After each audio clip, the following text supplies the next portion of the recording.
travaille chez Aramis, qui est une ESN basée sur le sud de la métropole lilloise, donc intégrateur et hébergeur de solutions informatiques.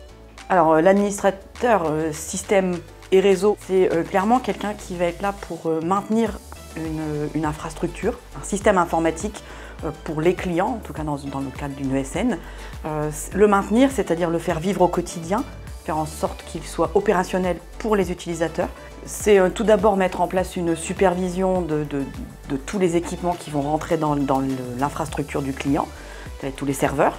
Donc aujourd'hui, on est beaucoup sur de la virtualisation et les matériaux de type switch, de type routeur s'il y en a, puis aussi faire tout ce qui est maintenance préventive et pas uniquement du curatif. Chez Aramis, on a vraiment des clients très divers. On va avoir de l'administration, des petites entreprises, des moyennes entreprises.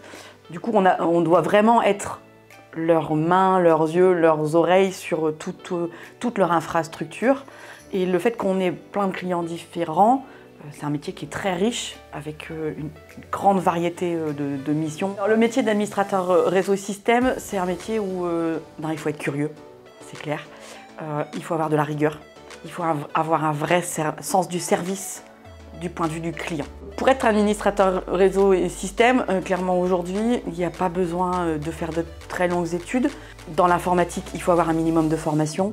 Le mieux, c'est de pouvoir aller jusqu'au bac+3, bac+4, mais aujourd'hui, avec un bac+2, être administrateur réseau, c'est vraiment très facile.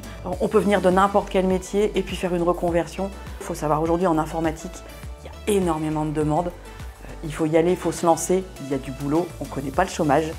Clairement, moi, c'est quelque chose qui m'a toujours tenu à cœur, c'est de conserver un équilibre vie professionnelle et vie familiale. Clairement, on n'est plus du tout dans un monde informaticien complètement renfermé.